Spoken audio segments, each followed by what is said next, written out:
Welcome to the next and third track. This one is about an equation that allows you to calculate pi more than specifically the digits. It's about the Wallis product, and the piku is neighbors, scale, divide, multiply, odds get even, and squares round off. The squares round off is Emma's brilliant nod to the fact that the Wallis sieve can be interpreted as a quarter pi, and the square in the Wallis sieve kind of rounds off and you get a fourth of a circle. And the divide multiply is cues the fact that the Wallis product is an endless stream of multiplications of numbers that progressively get closer and closer to 1. And all the numbers in the numerator are even, all the numbers in the denominator are odd, and there's this really pretty pattern: 2, 2, 4, 4, 6, 6, 1, 3, 3, 5, 5, 7, 7. It's surprising that this converges. At least it's not obvious that this converges, but it does. It converges to pi over 2, which is perhaps surprising even more. So the way we've decided to look at this is to play with polyrhythms. And what is Greg? What is a polyrhythm? A polyrhythm is two or more rhythms happening simultaneously. Yeah, that's probably the. So if I tap 1 2 1 2 in one hand, 1 2 3 1 2 3 in another hand, and I try to do this together. There you go. That's 2 in the left hand and 3 in the right hand. Yeah, that's a polyrhythm. That's a polyrhythm. So, for example, the way we've done it, once you look at the score, this will become kind of obvious in terms of all the terms. We play all of we play the first 6 terms, and then we ran out of time for this, so we're going to have to say no to those. So, for example, the 2/3 term is played in the right hand as a 2/3 polyrhythm with respect to accent and pitch. So what you see is let's look at the pitch first. The pitch is in groups of 3. So that's the 3. But the accents is in groups of 2. So there's a strong polyrhythm there.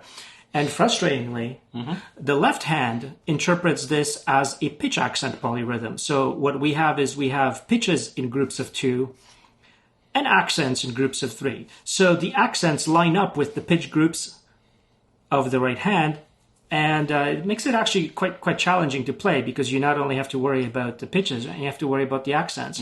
And we have, what is that, tenuta? We have the underscore here at the beginning of each phrase, which takes 2 times 3 notes to resolve. Correct. So every 6 notes, in this case, we have a tenuto, which denotes where the 2 hands line up.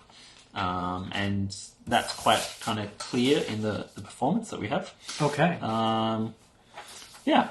Well, so this looks very structured, very ordered. That's great.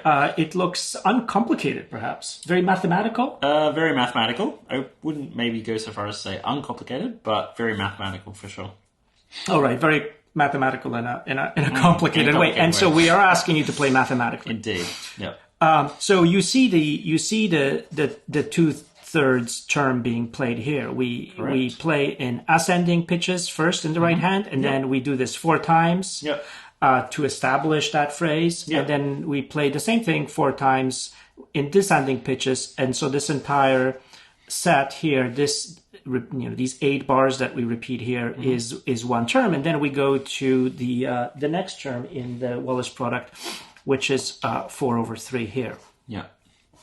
So you can see groups of 3 pitches, ascending, 1, 2, 3, 1, 2, 3, and then the groups of 1, 2, 3, 4 accents. 4 accents. Yeah, 4 accents here. And then in the repeat, or the subsequent section here, we're taking the inversion of this melody while maintaining the pitch, the accent relationship.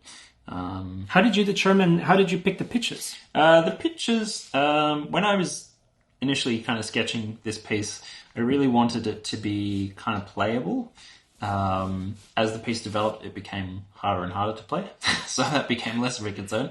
But initially, I just wanted these kind of pentatonic figures that really just fitted under just a single hand, so there wasn't like any thumb crossing under, which kind of complicates things. So really kind of simple pentatonic groups of pitches. And when we move from different terms, you can see here we've got like a kind of like a C pentatonic, C major pentatonic, and then we're flipping over here to more of an E flat minor kind of sound, or a D flat major pentatonic. So yeah, we have these harmonic shifts which denote the changing terms. So at the bottom you see 42 over 8. So 42 is 6 times 7. So this is that ascending pitch motif of that last term that we're playing, 6 over 7. And then on the next page, we work it in a descending way, but to avoid the piece sounding very repetitive, we do some octave changes. So instead of having a 4 times repeat of essentially this, we move up the right hand, we move down the left hand, and then we move them both up and down. Yeah. Can I just talk about that briefly? Yeah. So counterintuitively, if we start, there's a lot of movement and energy at the beginning of the piece because the terms are quite small, 2 over 3, 4 over 3.